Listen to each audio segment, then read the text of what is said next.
إن الحمد لله نحمده ونستعينه ونستغفره ونعوذ بالله من شرور أنفسنا ومن سيئات أعمالنا من يهده الله فلا مضل له ومن يضلل فلا هادي له أشهد أن لا إله إلا الله وحده لا شريك له وأشهد أن محمدا عبده ورسوله أما بعد فإن خير الحديث كتاب الله وخير الهدي هدي محمد صلى الله عليه وسلم وشر الأمور محدثاتها وكل محدثة بدعة وكل بدعة ضلالة وكل ضلالة في النار۔ ہر قسم کی حمد و ثنا اللہ تبارک و تعالیٰ کے لیے اور ان گنت درود و سلام جناب نبی اکرم صلی اللہ علیہ وسلم کی ذات اقدس پہ۔ ہم سب اللہ تبارک و تعالیٰ کے شکر گزار ہیں کہ جس اللہ تبارک و تعالیٰ نے مکہ اور مدینہ میں حاضری کا موقع عنایت فرمایا، جس اللہ تبارک و تعالیٰ نے بیت اللہ، مسجد حرام اور مسجد نبوی میں نمازیں پڑھنے کی توفیق عنایت فرمائی۔ میرے بھائیوں، مسجد نبوی میں بیٹھ کر دین کی باتیں سیکھنا اور سکھانا، نبی علیہ الصلاۃ والسلام کی احادیث سننا اور سنانا، قرآن پاک کی تفسیر جاننے کی کوشش کرنا ایک عظیم سعادت ہے۔ اور آج کے اس درس میں میں آپ کے سامنے امام نووی رحمہ اللہ کی مشہور و معروف کتاب الاربعین کی پہلی حدیث آپ کے سامنے رکھوں گا۔ امام نووی رحمہ اللہ نے الاربعین نامی کتاب لکھی اور اس میں تقریباً 40 حدیثیں جمع کر دیں۔ وہ 40 حدیثیں جن کے اوپر اسلام کا دار و مدار ہے، جن کے بارے میں مختلف محدثین اور علماء کرام کے یہ تبصرے ہیں کہ اس حدیث کا تعلق شریعت کے بہت سے مسائل سے ہے، ایسی 40 احادیث امام نووی رحمہ اللہ نے آپ نے اس کتاب میں جمع کر دی ہیں جس کا نام ہے الاربعین۔ ان میں سے پہلی حدیث وہ ہے جسے امام بخاری رحمہ اللہ نے بھی اپنی کتاب میں سب سے پہلے ذکر کیا ہے۔ الاربعین کی بھی پہلی حدیث یہی ہے اور امام بخاری رحمہ اللہ کی مشہور و معروف کتاب صحیح بخاری کی پہلی حدیث بھی وہی ہے۔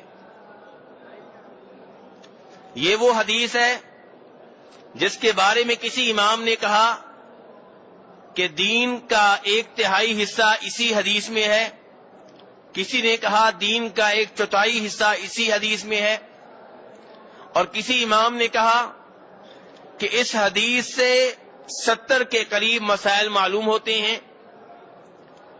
تو ان تمام تبصروں سے پتہ یہ چلا کہ یہ حدیث بہت عظیم حدیث ہے۔ کون سی حدیث ہے؟ یہ وہ حدیث ہے جسے امیر المؤمنین خلیفہ راشد جناب عمر فاروق رضی اللہ تعالیٰ عنہ روایت کرتے ہیں اور کہتے ہیں کہ میں نے نبی علیہ الصلاۃ والسلام کو یہ فرماتے ہوئے سنا، انما الاعمال بالنیات وانما لكل امرئ ما نوى فمن كانت هجرته الى الله ورسوله فهجرته الى الله ورسوله ومن كانت هجرته لدنيا يصيبها او امرأة ينكحها فهجرته الى ما هاجر اليه۔ یہ حدیث جسے امام بخاری نے اپنی حدیث کی کتاب میں، امام مسلم نے اپنی حدیث کی کتاب میں، امام ترمذی نے اپنی حدیث کی کتاب میں، امام نسائی نے اپنی حدیث کی کتاب میں، اور امام ابو داؤد نے اپنی حدیث کی کتاب میں، اور امام ابن ماجہ نے اپنی حدیث کی کتاب میں جگہ دی ہے۔ اس میں نبی علیہ السلام فرما رہے ہیں انما الاعمال بالنیات، کہ کوئی بھی آپ عمل کریں اس کے پیچھے کوئی نہ کوئی نیت ہوگی، نیت کے بغیر ارادے کے بغیر کوئی بھی عقل مند آدمی کوئی کام نہیں کرتا، چاہے نیت اچھی ہو چاہے نیت بری ہو، لیکن کوئی بھی عمل ہو، کوئی بھی قول ہو، کوئی بھی بات ہو، کوئی بھی کردار ہو، کوئی بھی گفتار ہو، اس کے پیچھے کوئی نہ کوئی ارادہ ہوگا، کوئی نہ کوئی نیت ہوگی۔ اور جو بغیر ارادے کے، بغیر نیت کے کئی حرکتیں کر جاتے ہیں، انہیں کیا کہا جاتا ہے؟ پاگل، مینٹل، مجنون، کہ ان کو پتہ ہی نہیں کہ میں کیا کر رہا ہوں۔ جو عقل مند ہوگا اسے پتا ہوتا ہے کہ میں یہ کام کیوں کر رہا ہوں، کس لیے کر رہا ہوں۔ تو نبی علیہ السلام فرماتے ہیں انما الاعمال بالنیات، کہ اعمال جتنے بھی ہیں وہ نیت کے ساتھ ہیں، ارادے کے ساتھ ہوتے ہیں۔ وانما لكل امرئ ما نوى، اور ہر آدمی کو اپنے عمل سے وہ ملے گا جو اس کی نیت ہوگی، جو اس کا ارادہ ہوگا، یعنی کہ نیت خالص ہوگی، نیت میں اخلاص ہوگا، نیت درست ہوگی تو وہ عمل قبول ہے، اس کے اوپر اجر و ثواب ملے گا۔ اور اگر نیت صاف نہیں ہے، نیت خراب ہے، نیت میں ملاوٹ ہے، تو پھر آپ کا وہ نیک عمل ضائع ہو سکتا ہے جو آپ نے بڑی محنت سے کیا ہے۔ میرے بھائیو، دین اسلام میں نیت کو بہت عمل دخل ہے۔ نیت سے کئی ایسے کام جو بنیادی طور پہ عبادت نہیں ہوتے، عبادت بن جاتے ہیں، اور بری نیت سے وہ کام جو بنیادی طور پہ عبادت ہوتے ہیں وہ انسان کے لیے باعث ہلاکت بن جاتے ہیں۔ ایک آدمی رات کو سو رہا ہے اور نیت کیا ہے کہ جلدی سے سو جاؤں کہ میں نے تہجد کی نماز ادا کرنی ہے، یہ نہ بھی اٹھ سکے، فجر کے اذان سے پہلے نہ اٹھ سکے، نیند غالب آ جائے، پھر بھی اسے تہجد کی نماز کا ثواب ملے گا۔ رات کی ساری نیند اس کے لیے عبادت بن گئی، حالانکہ نیند بنیادی طور پہ عبادت نہیں ہے، لیکن اچھی نیت کی وجہ سے وہ نیند بھی عبادت بن گئی۔ ایک آدمی غسل کرتا ہے، اس کے اوپر بنیادی طور پہ غسل واجب ہے احتلام کی وجہ سے یا بیگم سے ہم بستری کی وجہ سے۔ کسی نہر پہ گیا، کسی سمندر میں کود گیا، 1 گھنٹہ 2 گھنٹے 3 گھنٹے نہاتا رہا، لیکن نیت یہ نہیں تھی کہ وہ غسل کر رہا ہوں جو احتلام کی وجہ سے واجب ہے، وہ غسل کر رہا ہوں جو ہم بستری کی وجہ سے واجب ہے۔ ویسے ہی تیراکی کے طور پہ یا گرمی دور کرنے کے لیے یا میل کچیل دور کرنے کے لیے 2 گھنٹے سے نہا رہا ہے، 3 گھنٹے سے نہا رہا ہے، باہر نکلا نماز پڑھنا چاہتا ہے، ہم کہیں گے تم نماز نہیں پڑھ سکتے، ابھی تمہارے اوپر غسل واجب ہے، حالانکہ وہ 3 گھنٹے نہاتا رہا ہے، پانی میں رہا ہے، صابن بھی استعمال کیا ہے، شیمپو بھی استعمال کیا ہے، کوئی میل کچیل باقی نہیں ہے، لیکن مسئلہ یہ ہے کہ نیت یہ نہیں تھی کہ یہ غسل جنابت کی وجہ سے ہے، یہ غسل احتلام کی وجہ سے ہے۔ یہ نیت کا کردار آپ دیکھیں، نیت کی اہمیت کو سمجھیے۔ ایک آدمی جمعہ کے دن غسل کر کے اچھے کپڑے پہنتا ہے اور نیت کیا ہے، ارادہ کیا ہے کہ آج جمعہ کا دن ہے، شریعت نے اس کی بڑی اہمیت بتائی ہے، جمعے کی وجہ سے اچھا لباس پہننا چاہیے، شریعت کہتی ہے۔ اس آدمی کو اچھا لباس پہننے پہ ثواب ملے گا۔ دوسرا آدمی غسل کر کے باہر نکلا جمعہ کے دن ہی، سامنے اس کے مختلف کپڑے لڑکے ہوئے ہیں، سادہ سا لباس کہتی ہے اپنے مسلمان بھائیوں کو تکلیف نہ پہنچاؤ، اچھا لباس پہن کر جاؤ، ان کو بدبو نہیں آنی چاہیے، اگر یہ نیت لے کر جائے گا پھر ثواب ملے گا۔ تو میرے بھائیوں، نیت کا بہت عمل دخل ہے ہمارے اعمال سے۔ یہی عمرہ کرنے کے لیے آپ تشریف لائے ہوئے ہیں، حج کے لیے آپ تشریف لائیں گے، اسی کو آپ لے لیں۔ ہر آدمی 1 لاکھ 2 لاکھ روپیہ لگا کر آتا ہے، 20 دن 25 دن عمرے کے لیے نکالتا ہے، دکان کو تالا لگا کر آتا ہے یا کسی اور کو بٹھا کر آتا ہے، بڑی قربانی ہے، بڑی محنت ہے، لیکن کوئی اس عمرے کے بدلے میں جنت لے جاتا ہے اور کسی کے ہاتھ میں کچھ بھی نہیں آتا. کیونکہ ایک آدمی عمرہ کرنے کے لیے اس لیے آیا ہے کہ میں نے پوری زندگی بڑے گناہ کیے ہیں، عمرہ کر لوں شاید اللہ مجھے معاف کر دے، عمرہ کر لوں عمرے کے دوران اللہ سے معافیاں مانگنے کا موقع مل جائے گا، عمرہ کر لوں دوران طواف معافیاں مانگنے کا موقع مل جائے گا. اس آدمی کی نیت بہت اچھی ہے اور اس کے بارے میں یہ امید ہے کہ اللہ تبارک و تعالی سے معاف کر دیں گے، اور اس نے جو پیسہ لگایا ہے، جو ٹائم لگایا ہے، روز قیامت اس کا بدلہ اسے ملے گا. دوسرا آدمی عمرے کے اوپر عمرے کر رہا ہے، ایک عمرہ، دو عمرے، 10، 20، 30، کسی سال ناگا نہیں ہوتا، لیکن جب بھی رمضان آتا ہے اس کے ذہن میں ایک ہی بھوت سوار ہوتا ہے، کیا کہ یار میں نے ہر سال عمرہ کیا، اس سال ناگا نہیں ہونا چاہیے. یہ نہیں ہے کہ رب راضی ہو جائے، بس ایک ریکارڈ بن جائے، محلے والوں کو بتا سکوں کہ میں الحمدللہ اتنے سالوں سے عمرے کر رہا ہوں، کوئی ناگا نہیں کیا، اور اس سال ناگا ہو گیا تو میرا ریکارڈ ٹوٹ جائے گا. اس کے ہاتھ میں کیا آئے گا؟ تو میرے بھائیوں، نیت کی اہمیت بہت زیادہ ہے. کتنی زیادہ اس کی اہمیت ہے؟ آپ نے وہ حدیث سنی ہوگی آپ لوگوں نے، جو بخاری شریف میں آتی ہے کہ 7 قسم کے لوگ ہیں جنہیں روز قیامت اللہ تبارک و تعالی عرش کے نیچے سایہ دیں گے جب کوئی اور سایہ نہیں ہوگا. ان میں سے ایک آدمی وہ ہے جو اللہ کی راہ میں خرچ کرتا ہے، صدقہ خیرات کرتا ہے، اور اتنے خفیہ طریقے سے اللہ کی راہ میں دیتا ہے کہ بائیں ہاتھ کو پتہ نہیں ہے دائیں ہاتھ سے یہ اللہ کی راہ میں کیا دے رہا ہے. اس کو چھپا کر ریاکاری سے بچتا ہے، شہرت نہیں چاہتا، پبلسٹی نہیں چاہتا، تصویریں نہیں چاہتا، کسی سے کوئی تمغہ لینا نہیں ہے، ایوارڈ نہیں چاہتا. بائیں ہاتھ کو پتہ نہیں ہے.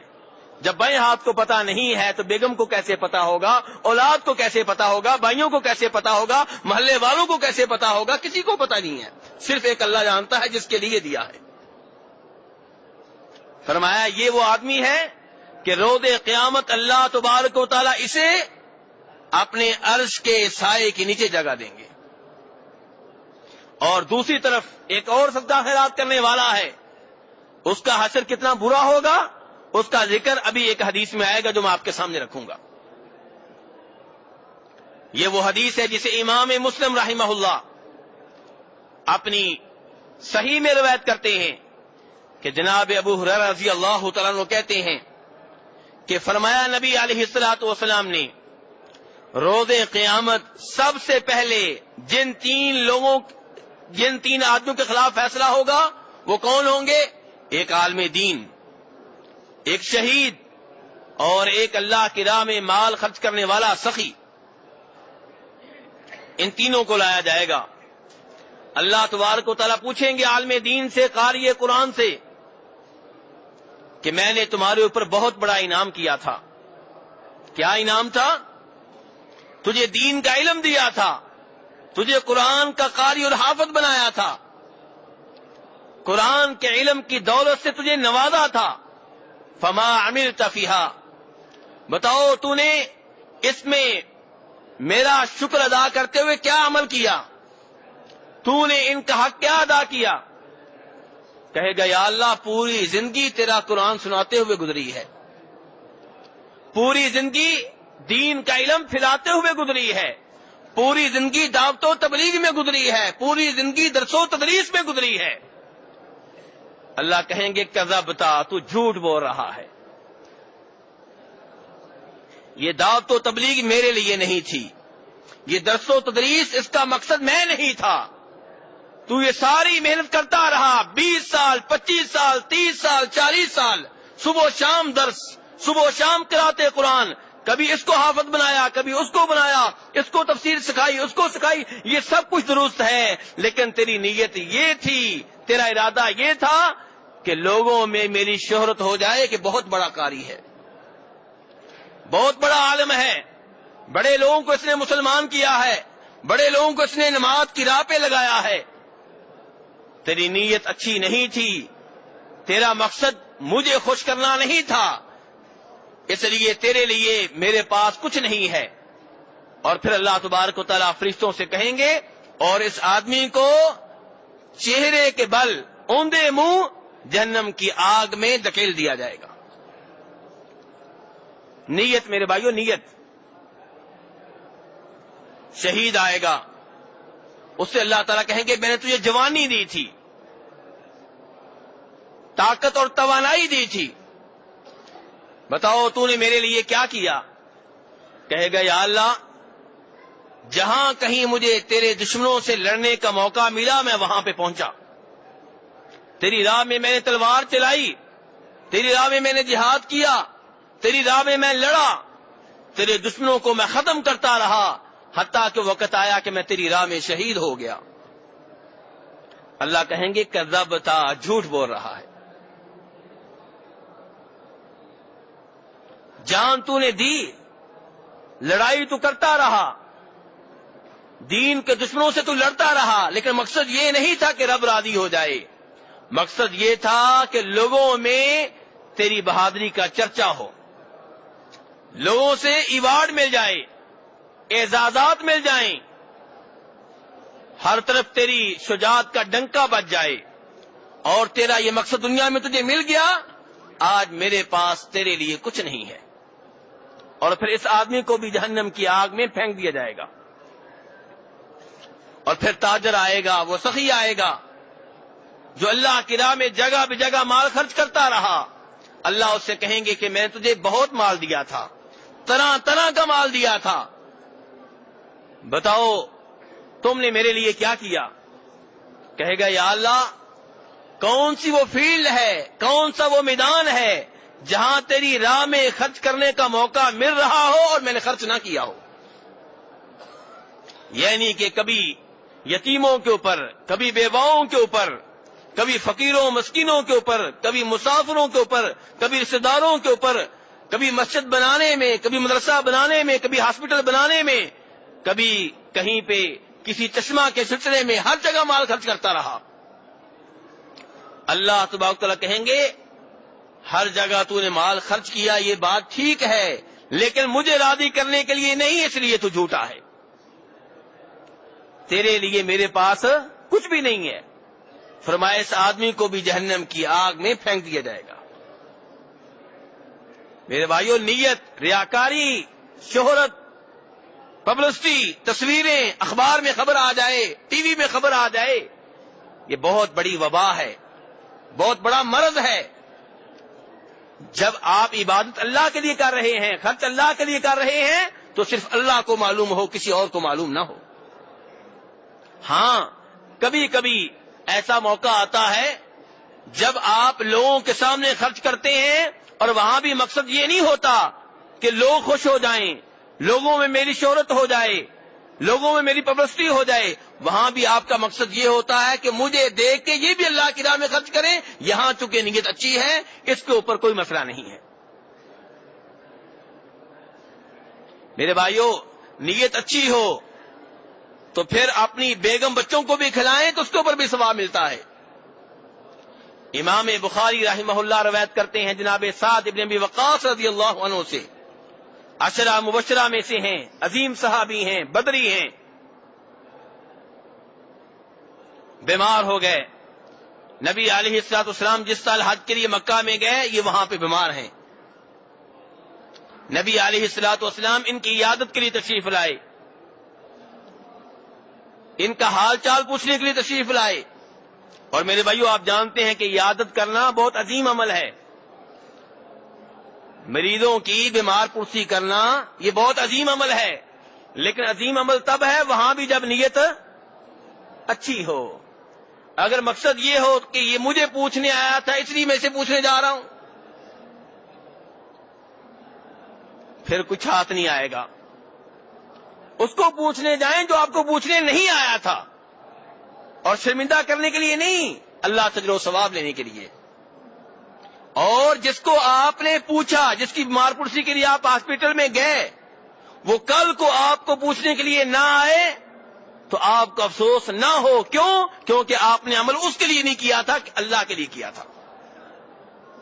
لیکن جب عمل اس کے لیے ہوگا تو پھر آپ کو افسوس ہوگا کہ میں اتنا کرایہ لگا کر گیا تھا, اتنا قیمتی ٹائم نکال کر گیا تھا, اور یہ مجھے پوچھنے کے لیے نہیں آیا. تو بہرحال نبی علیہ الصلوۃ والسلام جناب سعد ابن ابی وقاص رضی اللہ عنہ کو پوچھنے کے لیے تشریف لے کر گئے. جناب سعد بن ابی وقاص نے کہا, اللہ کے رسول علیہ السلام, آپ جانتے ہیں کہ میں ایک مالدار آدمی ہوں اور میرے وارثوں میں میری صرف ایک بیٹی ہے اور کوئی نہیں ہے, تو کیا میں اپنے مال میں سے 2 حصے اللہ کی راہ میں دے دوں؟ نبی علیہ السلام نے فرمایا, نہیں, یہ زیادہ ہے. جناب سعد کہنے لگے, تو اللہ کی راہ میں پھر آدھا مال دے دوں؟ آپ نے فرمایا, نہیں, یہ بھی زیادہ ہے. کہنے لگے, 1/3 دے دوں؟ آپ نے فرمایا, ہاں, 1/3 کی تمہیں اجازت ہے, اور ویسے یہ 1/3 بھی زیادہ ہے, لیکن چلو تم 1/3 اللہ کی راہ میں دے دو. اور یہ یاد رکھو کہ اگر تم اپنے وارثوں کو اس حال میں چھوڑ کر جاؤ کہ ان کے پاس مال ہو, کسی کے محتاج نہ ہو, کسی کے سامنے ہاتھ نہ پھیلانے پڑے, یہ اس سے بہتر ہے کہ تم انہیں اس حالت میں چھوڑ کے جاؤ کہ وہ لوگوں سے مانگتے پھریں. اب جناب سعد رضی اللہ عنہ اللہ کی راہ میں کیوں خرچ کرنا چاہ رہے تھے؟ کہ میری آخرت بن جائے, میری قبر کی زندگی بہتر ہو جائے, اور اس سلسلے میں وہ بہت زیادہ مال اللہ کی راہ میں دینا چاہتے تھے. تو نبی علیہ الصلوۃ والسلام نے ان کو تسلی دی اور بتایا کہ سعد, جناب سعد کی حدیث ہے, جناب سعد سے کہا کہ سعد, تم کہیں بھی خرچ کرو اور مقصد اللہ کو راضی کرنا ہو, اس کے اوپر تمہیں اجر و ثواب ملے گا, حتیٰ کہ وہ کھانا جو تم اپنی بیگم کے منہ میں ڈالتے ہو, اگر مقصد اللہ کو راضی کرنا ہے تو اس کے اوپر بھی ثواب ملے گا. میرے بھائیو, نیت, کھانا اپنی بیگم کو کھلا رہے ہیں, اپنی اولاد کو کھلا رہے ہیں, اپنے بھائیوں کو کھلا رہے ہیں, اپنے والدین کو کھلا رہے ہیں, اور نیت یہ ہے کہ یہ اللہ کا حکم ہے, نیت یہ ہے کہ شریعت کا تقاضا ہے, تو اس کے اوپر بھی آپ کو اجر و ثواب ملے گا.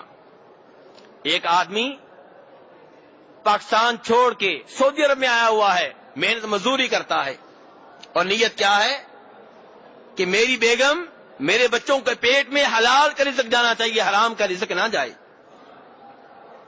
اتنی دور سفر کیا ہے, اچھی نیت ہے, اس محنت کے اوپر, اس مزدوری کے اوپر ثواب ملے گا. تو میرے بھائیوں, اس لیے کوئی بھی آپ عمل کرنے لگیں, اپنی نیت درست کر لیں. جیسی نیت ہوگی ویسا پھل ملے گا. عمرے کے لیے آپ تشریف لائے, حج کے لیے آپ تشریف لائیں گے, اگر نیت یہ ہے کہ رب راضی ہو جائے, اگر نیت یہ ہے کہ میرے گناہ جڑ جائیں, تو بڑی عظیم نیت ہے. اور اگر نیت یہ ہے کہ لوگوں کو معلوم ہو جائے کہ میں نے عمرہ کیا ہوا ہے, میں حاجی ہوں, میرے نام کے ساتھ حاجی لکھا جائے, تو میرے بھائیوں, یہ نیت اچھی نیت نہیں ہے, یہ نیت بری نیت ہے, اس نیت سے خطرہ ہے. تو نبی علیہ الصلوۃ والسلام اس حدیث میں جو میں نے آپ کے سامنے پڑھی تھی, کیا فرما رہے ہیں؟ انما الاعمال بالنیات وانما لکل امرئ ما نوى, کہ عمل جو ہوتے ہیں ان کے پیچھے کوئی نہ کوئی نیت ہوتی ہے, اور ہر آدمی کو اس کی نیت سے, اس کے عمل سے وہ کچھ ملے گا جو اس کی نیت ہوگی, جو اس کا ارادہ ہوگا. پھر نبی علیہ السلام نے ایک مثال دی, آپ نے خود ہی ایک مثال دے دی, فرمایا کہ ایک آدمی ہجرت کرتا ہے, فمن كانت هجرته الى الله ورسوله فهجرته الى الله ورسوله. ہجرت میرے بھائیوں بڑا عظیم عمل ہے, ہجرت اتنا عظیم عمل ہے کہ مسلم شریف کی حدیث ہے, فرماتے ہیں نبی علیہ الصلوۃ والسلام, الہجرت تہدم ما کان قبلها, کہ جب آپ اللہ کی راہ میں ہجرت کرتے ہیں, اللہ کی وجہ سے کافر ملک چھوڑتے ہیں, اللہ کو راضی کرنے کے لیے کافر ملک چھوڑ کر مسلمان ملک میں منتقل ہوتے ہیں، اللہ تبارک و تعالیٰ اس عمل کی وجہ سے انسان کے پہلے سارے گناہ معاف کر دیتے ہیں. اتنا عظیم عمل ہے. اور میرے بھائیو یہاں پہ یہ وضاحت کر دوں، پاک و ہند میں کئی لوگ اس کوشش میں رہتے ہیں کہ کسی کافر ملک کا ویزا مل جائے، اپنے لیے یا بیٹے کے لیے یا بھائی کے لیے زندگی بن جائے گی، کسی طریقے سے وہاں پہنچ جائیں، قانونی طور پہ غیر قانونی طور پہ، ڈائریکٹ یا 20-25 ممالک سے ہوتے ہوئے اپنی زندگی کو خطرے میں ڈالتے ہوئے سمجھتے ہیں کہ شاید جنت ادھر ہی ہے، راستے میں فوت ہو گیا تو شاید شہادت مل جائے گی. عجیب و غریب یہ تصور ہے، بڑے افسوس کا مقام ہے. صحابہ کرام رضوان اللہ علیہم اجمعین اللہ کی رضا کے لیے اپنے وطن کو چھوڑ کر، اپنے شہر کو چھوڑ کر مسلمان شہر میں منتقل ہوتے رہے، اور ہم مسلمان ملک کو چھوڑ کے کافر ملکوں کی طرف بھاگتے ہیں.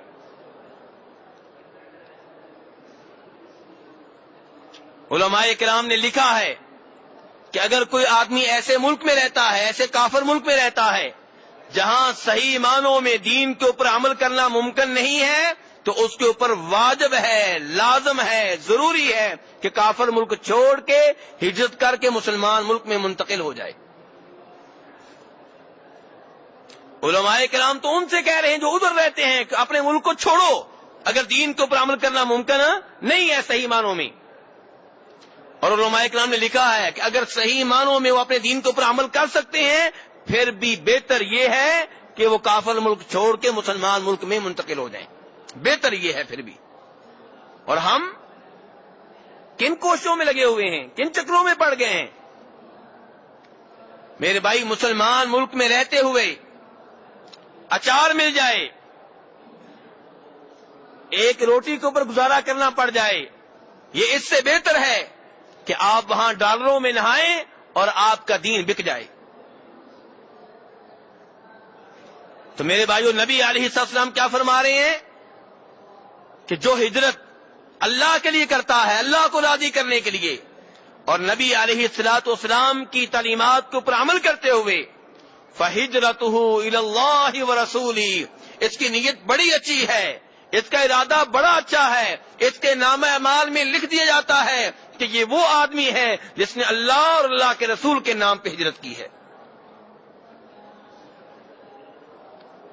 نبی علیہ السلام فرماتے ہیں اسی مثال کو دوسرا رخ دیتے ہوئے کہ لیکن اگر کوئی آدمی ہجرت کرتا ہے اس لیے کہ مسلمان ملک میں جاؤں گا تو وہاں پہ دنیا ملے گی، کاروبار چل پڑے گا، یا وہاں پہ کوئی لڑکی رہتی ہے جس سے رشتے کی بات چل رہی ہے اور انہوں نے شرط لگا دی ہے کہ ادھر آنا پڑے گا، اس لیے ہجرت کر رہا ہے، تو اس کے نامہ اعمال میں یہی لکھا جائے گا کہ کاروبار کے لیے ہجرت کی تھی، لڑکی کی خاطر ہجرت کی تھی. کہنے کا مطلب یہ ہے کہ اس کے اوپر ثواب نہیں ملے گا. ہاں اگر اس نیت میں بھی، اگر اس عمل میں بھی وہ اپنی نیت کو بہتر بنا لے تو یہاں بھی ثواب حاصل کر سکتا ہے کہ وہ سمجھتا ہے کہ مسلمان ملک میں جاؤں گا، وہاں مسلمان اچھی لڑکی مل رہی ہے، دین والی لڑکی مل رہی ہے، تو اس کے دین کی وجہ سے عزت کر رہا ہے، تب اس کی نیت اچھی ہے، تب اجر و ثواب ملے گا. امام ترمذی رحمہ اللہ اپنی حدیث کی کتاب میں اور امام ابن ماجہ رحمہ اللہ اپنی حدیث کی کتاب میں روایت کرتے ہیں نبی علیہ السلام سے، فرمایا کہ ایک آدمی اللہ نے اس کو مال بھی دیا ہے، علم بھی دیا ہے، وہ یہ مال اللہ کی راہ میں خرچ کرتا ہے، رشتہ داروں کے اوپر خرچ کرتا ہے، اس علم کی روشنی میں جو اللہ نے اسے دیا ہے. فرمایا اس کا مقام و مرتبہ بہت اونچا ہے. فرمایا دوسرا آدمی ہے، اس کو اللہ نے علم دیا ہے لیکن اس کے پاس مال نہیں ہے، لیکن وہ اس کو دیکھتا ہے جس کے پاس مال بھی ہے، علم بھی ہے، اور اس کو دیکھ کر کہتا ہے کہ اگر اللہ مجھے بھی مال دے دے تو میں بھی اسی کی طرح خرچ کروں گا، جیسے یہ مشتوں کے اوپر خرچ کر رہا ہے میں بھی خرچ کروں گا، جیسے یہ یتیموں کے اوپر خرچ کر رہا ہے میں بھی خرچ کروں گا، جیسے یہ مدرسوں کو دے رہا ہے میں بھی دوں گا۔ تو فرمایا جیسے ثواب اس کو مل رہا ہے ویسے ثواب اسے بھی ملے گا۔ کیا اس نے مال خرچ کیا ہے؟ لیکن نیت، ارادہ، عزائم، سچی نیت ہے۔ اور آپ علیہ السلام نے اسی حدیث میں فرمایا کہ تیسرا آدمی ہے، اس کے پاس مال ہے لیکن دین کا علم نہیں ہے، مال خرچ کرتا ہے لیکن دین کی روشنی میں نہیں، غلط جگہوں پہ خرچ کر رہا ہے، جوے کے اوپر، سود، شراب، بدکاری، رقص کے لیے، رقص کی محفلوں کے لیے، شرک کے لیے، بدعات کے لیے خرچ کر رہا ہے، یہاں بھی وہاں بھی۔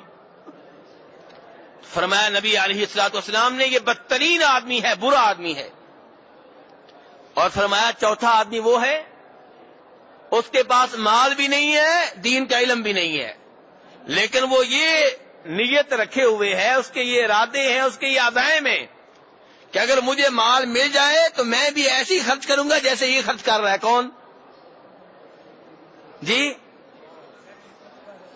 یہ شراب کے اوپر خرچ کرنے والا، یہ بدکاری کے اوپر خرچ کرنے والا، برائیوں کے اوپر خرچ کرنے والا۔ فرمایا گناہ میں یہ اس کی طرح برابر ہے، یہ چوتھا آدمی۔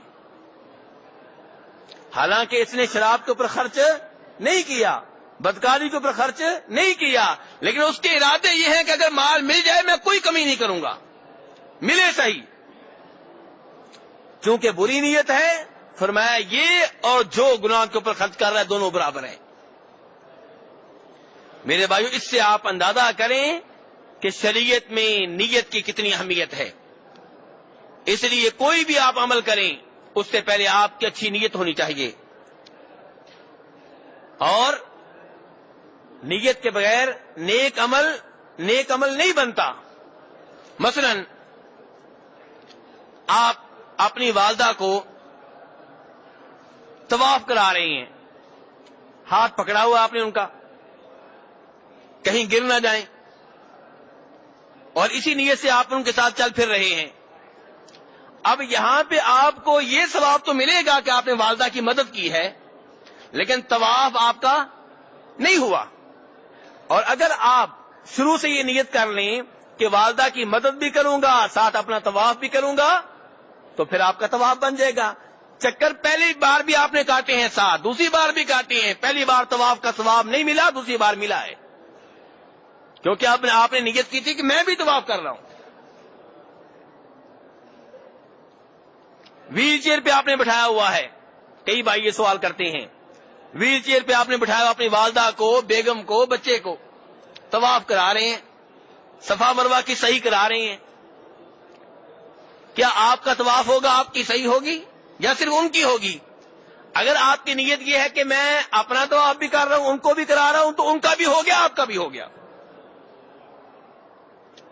اور اگر آپ کی نیت میں یہ ہے کہ میں ان کو کرا رہا ہوں تو ان کا ہوا، آپ کا نہیں ہوا۔ تو یہ نیت کے مطابق ہے میرے بھائیوں۔ تو نیت از حد ضروری ہے کوئی بھی نیک عمل کرنے سے پہلے۔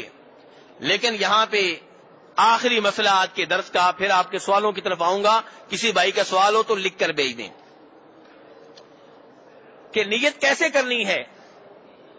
عام طور پہ دیکھا یہ گیا ہے کہ کئی عبادات میں ہمارے بھائی نیت زبان سے کرتے ہیں، الفاظ کے ساتھ کرتے ہیں۔ نماز کو لے لیں، ہمارے کئی بھائی نماز سے پہلے کہہ رہے ہوتے ہیں پیچھے اس امام کے، منہ طرف کعبے کے، قبلے کے آگے، ایسے کافی سارے الفاظ کہے جاتے ہیں۔ کیوں کہہ رہے ہو جی؟ کہتے ہیں کہ نیت کر رہے ہیں۔ میرے بھائیو، نیت اردو زبان کا لفظ نہیں ہے، عربی زبان کا لفظ ہے، اردو نے عربی سے لیا ہے۔ تو عربی والوں سے پہلے پوچھ لیں نیت کہتے کس کو ہیں؟ نیت کہتے ہیں ارادے کو، اور ارادہ ہاتھوں کے ساتھ کرتے ہیں کہ پاؤں کے ساتھ؟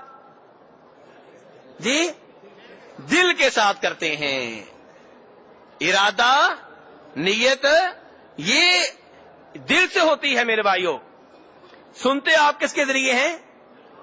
کان سے، ہاتھوں سے نہیں. پکڑتے آپ ہاتھوں سے ہیں، پاؤں سے نہیں. چلتے آپ پاؤں کے ساتھ ہیں، ہاتھوں کے ساتھ نہیں. ہر عضو کا ایک کام ہے. نیت جو ہے عربی زبان کا لفظ ہے، تو نیت میرے بھائیوں دل سے ہوتی ہے کہ دل سے آپ کیا کرنے لگے ہیں، آپ کیا سوچ رہے ہیں کہ اب میں کیا کرنے لگا ہوں. اذان ہوئی، ظہر کی اذان ہوئی، عصر کی اذان ہوئی، آپ ہوٹل سے باہر نکلے. اذان ہونے کے بعد آپ ہاتھوں کو دھو رہے ہیں، چہرے کو دھو رہے ہیں، کلی کر رہے ہیں، پاؤں دھو رہے ہیں. یہ کیا ہے؟ یہ وضو ہے. کیوں؟ کیونکہ اذان کے بعد آپ نے کام کیا ہے. آپ کو پتا ہے میں کیوں کر رہا ہوں؟ نماز کے لیے کر رہا ہوں، نماز کے لیے کر رہا ہوں. تو یہ کیا ہے؟ وضو ہے.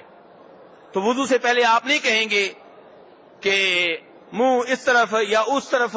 حالانکہ وضو بھی عبادت ہے، نماز بھی عبادت ہے. جیسے وضو سے پہلے آپ زبان سے نیت نہیں کرتے، ایسے ہی نماز سے پہلے بھی زبان سے نیت نہیں ہوگی، دل میں نیت ہوگی.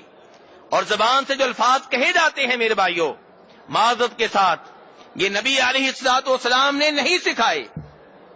کوئی ایک حدیث آپ کو ایسی نہیں ملے گی جس میں آتا ہو کہ نبی علیہ الصلوۃ والسلام نے کہا ہو کہ نماز سے پہلے ان الفاظ کے ساتھ نیت کر لیا کرو. اور میرے نبی علیہ الصلوۃ والسلام پورا دین دے کر گئے ہیں کہ آدھا؟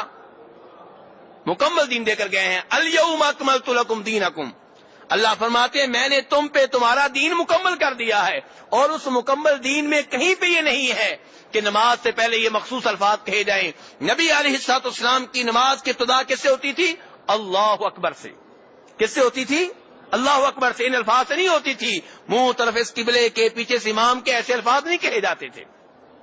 اگر آپ نے کہے ہوتے تو یہ دین ہم تک پہنچتا. اللہ نے اس دین کی حفاظت کا ذمہ لے رکھا ہے. نبی علیہ السلام کے صحابہ کرام 1,00,000 سے زائد ہیں. کسی ایک صحابی سے آپ کو نہیں ملے گا کہ اس عظیم صحابی نے نماز سے پہلے مخصوص الفاظ کے ساتھ نیت کی ہو. 4 امام، ان 4 عظیم اماموں میں سے کسی امام سے آپ کو نہیں ملے گا کہ اس نے ان مخصوص الفاظ کے ساتھ نیت کی ہو. تو نماز کی نیت ہونی چاہیے. دل میں آپ کو پتا ہونا چاہیے کہ میں نماز پڑھنے لگا ہوں. مثلا ایک مسجد میں قاری صاحب ہیں، بچوں کو صبح کی نماز کے بعد وہ قرآن پاک پڑھاتے ہیں. جب سب کو پڑھا لیا، بچوں کو صفوں میں کھڑا کر لیا، ان کو نماز کا طریقہ سکھا رہے ہیں. ایک بچے کو آگے کر دیا جو بڑی عمر کا ہے، 15 سال کا، 20 سال کا، اس کو آگے کر دیا. اب وہ نماز پڑھا رہا ہے، پیچھے پڑھ رہے ہیں. تو کیا یہ نماز ہے؟ یہ نماز ہے؟ نہیں، یہ نماز نہیں ہے، یہ طریقہ ہی نماز ہے. ہو سکتا ہے یہ 4 رکعتیں ادا کریں، لیکن چونکہ انہوں نے یہ نیت نہیں کی کہ ہم نماز پڑھ رہے ہیں، ان کی نیت یہ ہے کہ ہم نماز سیکھ رہے ہیں. اب نماز سیکھنے سکھانے کا ثواب تو ملے گا، لیکن یہ نماز نہیں ہے، کیونکہ ان کے دل میں یہ نہیں ہے کہ میں نماز پڑھ رہا ہوں. تو آپ کے ذہن میں جب یہ ہے کہ میں ظہر کی نماز پڑھنے لگا ہوں، یہ نیت ہے. میں عصر کی نماز پڑھنے لگا ہوں، آپ کے دل میں یہ بات ہے، یہ نیت ہے. آپ کو پتا بھی میں سنتے پڑھنے لگا ہوں، یہی نیت ہے. 4 رکعتیں پڑھنے لگا ہوں، 2 پڑھنے لگا ہوں، آپ کے دل میں آپ کو پتا ہے. اسی چیز کا نام نیت ہے. زبان سے نیت کے الفاظ ادا کرنا یہ نبی علیہ الصلوۃ والسلام سے ثابت نہیں ہے. روزوں کی طرف آ جائیں. روزے رکھتے ہوئے رمضان کا مہینہ انشاءاللہ آنے والا ہے، اللہ تعالی ہمارے نصیبوں میں کرے. تو آپ نے کیلنڈر دیکھے ہوں گے، لکھا ہوتا ہے کہ روزے کی نیت کی دعا کیا لکھی ہوتی ہے؟ وَبِصَوْمِ غَدٍ نَوَيْتُ مِنْ شَهْرِ رَمَضَانَ. کیا یہ دعا نبی علیہ الصلوۃ والسلام نے سکھائی ہے؟ آپ کے 1,00,000 سے زائد صحابہ کرام میں سے کسی ایک صحابی نے سکھائی ہے؟ 4 اماموں میں سے کسی امام نے سکھائی ہے؟ شیخ عبد القادر جیلانی رحمہ اللہ نے سکھائی ہے؟ نہیں، کسی نے بھی نہیں سکھائی. تو جب ان کی نمازیں ایسی نیت کے الفاظ کے بغیر ہو گئی تو ہماری بھی ہو جائیں گی. جب ان کے روزے ایسے الفاظ کے بغیر ہو گئے تو انشاءاللہ ہمارے بھی ہو جائیں گے. تو یہ الفاظ کیا ہے جی؟ میں نے کل کے روزے کی نیت کی. روزہ آج رکھ رہے ہیں کہ کل رکھ رہے ہیں؟ فجر سے پہلے اٹھ کے روزہ رکھ رہے ہیں، اور جو دعا بنائی ہے اپنی طرف سے اس کا معنی کیا نکلتا ہے کہ میں کل کے روزے کی نیت کرتا ہوں. یہ نہیں اس کا معنی کہ آج کے روزے کی نیت کرتا ہوں. تو میرے بھائی اس سے بھی پتا چل رہا ہے کہ الفاظ خود بنائے گئے ہیں. تو کہنے کا مطلب یہ ہے میرے بھائیوں کہ نیت ضروری ہے، لیکن نیت کہاں سے ہوگی؟ دل سے ہوگی، دل میں ہوگی، زبان سے یہ الفاظ ادا کرنا درست نہیں ہے۔ کئی بھائی کہتے ہیں لو جی حج عمرے سے پہلے تو آپ نیت کے الفاظ ادا کرتے ہیں۔